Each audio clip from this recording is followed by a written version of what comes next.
With Classic almost here, there's going to be folks who have a lot of questions regarding professions. So in this video, we're going to talk about nearly everything you need to know about mining in Classic WoW.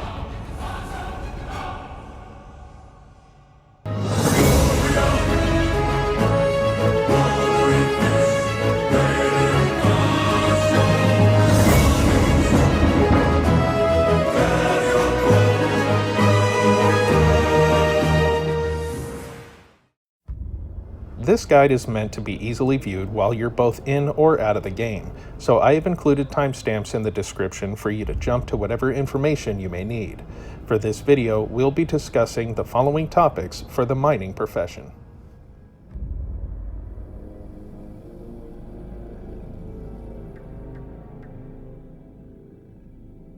When it comes to your primary professions, you can learn only two, so you will want to choose them wisely. Mining is one of three gathering professions you can learn, and it pairs perfectly with either blacksmithing or engineering. Through mining, you will be able to harvest ore, stone, and rare gems from mineral veins that are located throughout the world of Azeroth. To do so, you will need to purchase a mining pick and carry it with you in your inventory to actually harvest the ore. To learn your apprenticeship proficiency, you can visit trainers at these locations according to your faction. Along with the mining, you will learn two more abilities to aid you, which are smelting and fine minerals. Locate your fine minerals ability in your spellbook and place it on your bars for ease of access. This will allow you to locate nearby mining veins on the minimap, but remember that after a death it will turn off, so you will have to reactivate it once you resurrect. Smelting is what allows you to turn the ore you collect into usable bars for blacksmithing and engineering plans. These charts here show you the minimum skill you need for both mining ore from mineral veins and smelting the ore you collect into bars. Often you will see that your smelting skill will turn gray, and therefore you will not be able to receive a skill up, but the same type of ore may still be either yellow or green when you find its node, which means the only way to continue getting skill ups is to mine more nodes.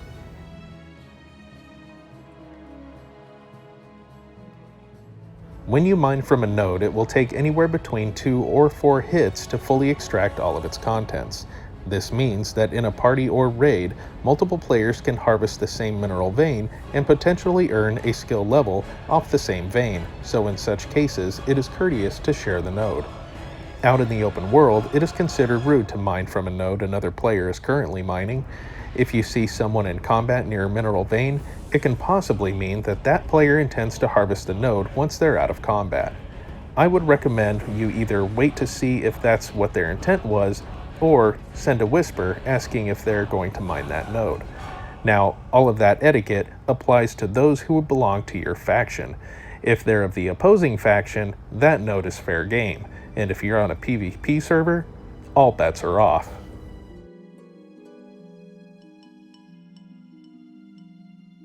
Leveling your mining from 1 to 300 is pretty straightforward, but there are a few spots where you might get a bit hung up. Remember that the vast majority of nodes will be found along mountainsides, hills, and caves. To begin, you're going to be mining copper from a skill of 1 to 65. You will need to mine from approximately 30 copper nodes and smelt around 50 copper bars. For the Alliance, humans will find the majority of copper in Elwyn Forest and Westfall. Dwarves and gnomes really have it good with nodes found all over Dunmorrow and Loch Modan. Night Elves don't have it quite so easy, as 0 nodes are found on Teldrassil, and so must first get to Darkshore to begin finding copper. The Horde has it pretty good except for the Forsaken, who have limited nodes in Tirisfal Glades, so they may elect to farm copper in Silverpine Forest instead. Tauren have all sorts of mountainsides and caves in Mulgore to mine from, making their experience pretty simple. Orcs and trolls really have it the best when it comes to mining copper, because they enjoy the highest concentration of veins in Durotar. The Barrens would be the second best zone for both orcs, trolls, and Tauren. Once your skill reaches 50, you can visit your trainer and learn your journeyman level proficiency. This level range can be the most frustrating if you don't know where to go. You're looking for tin and silver veins, and you will need to mine from approximately 60 nodes. Tin veins are much more spread out, and you're likely to still find more copper veins than tin. But the best zones to find tin and silver, in my opinion, are Hillsbrad Foothills, the Barrens, Red Ridge Mountains in the northwest corner, and Duskwood. However, if you're just focused on leveling as fast as you can, then you might want to skip all of that and mine Incendicite or Lesser Bloodstone instead. Incendicite ore is found inside a cave in the wetlands, which is located here. The nodes respawn rather quickly, so it's possible for you to level your mining to 125 in about an hour. If you're interested in the quest, just find Pilot Longbeard in the military ward in Ironforge, who will then send you to Pilot Stonegear in Karanos, who gives you the quest.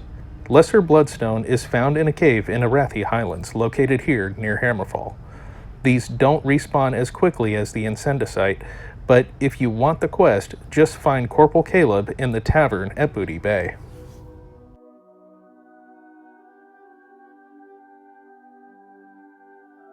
Now that you're at 125, go back to the mining trainer and learn expert mining. You're now looking for iron deposits and gold veins, and you will need to mine around 100 nodes.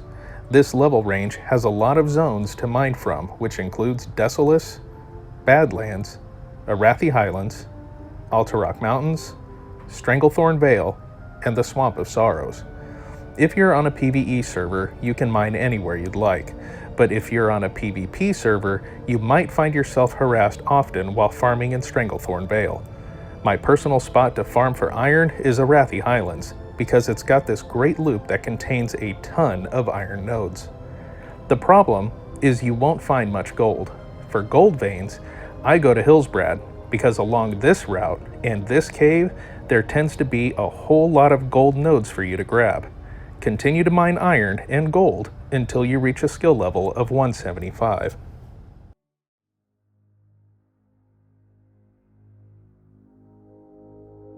At 175, you're now ready to harvest from Mithril and Truesilver deposits, and you will need to mine from approximately 125 nodes.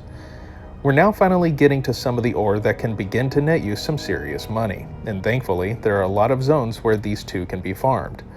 The zones to find Mithril are the Badlands, Dreadmaul Rock and the Burning Steppes, Tanaris, and the Hinterlands.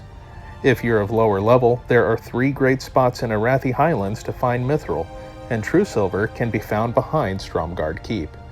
An extra spot to collect Truesilver is from the spiders found in the Temple of Zul in the Hinterlands.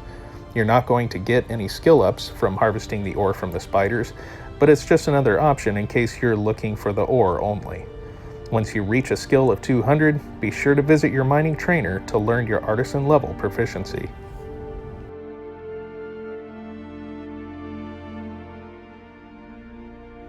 You're on the final leg, and so now you're looking for small and rich thorium veins.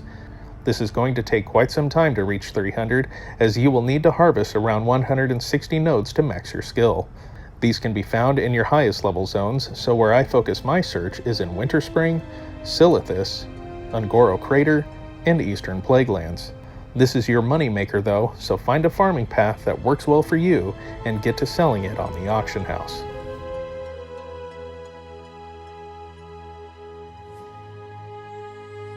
There are 2 mining recipes that are not offered by trainers, and that's Smelt Dark Iron and Smelt Elementium. To learn how to smelt dark iron, you will need to complete a quest called the Spectral Chalice, which begins from Gloomrel, who is found in the Summoner's Tomb in Blackrock Depths. You must have a mining skill of 230 before he will offer you the quest, and also make sure that you speak to him before you begin the event. Dark iron is the reagent for a lot of high-end epic gear that provides fire resistance, which is needed in Molten Core or any raid boss that deals fire damage. For Smelt Elementium, you need to find Master Elemental Shaper Krizix, who is located here in Blackwing Lair. The fun part of this is that a priest must mind control Krizix, and then target another player with the mining profession and cast Smelt Elementium to teach the targeted player. This is a legendary material needed to create the legendary item known as Thunder Fury, Blessed Blade of the Windseeker.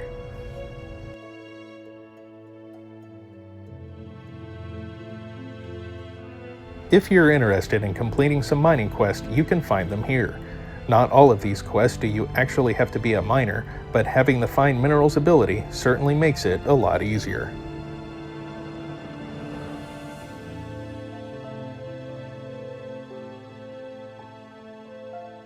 If you're looking for something that can help boost your mining skill, you will want to get your hands on these items in Enchants. Keep in mind though that if you want to use that Goblin mining helmet, you'll have to be an engineer.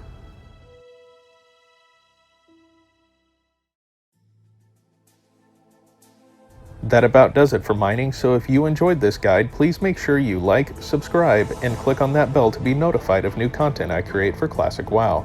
If you're interested in more content on classic professions, please let me know in the comments because I'm greatly interested in knowing the kind of content you'd like to see.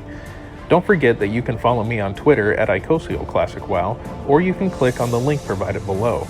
For some of my other content, you can click on any of these links here. Thank you very much for watching, and if you have ever wondered how miners make their money, just know that they earned it by either stripping or working the shaft.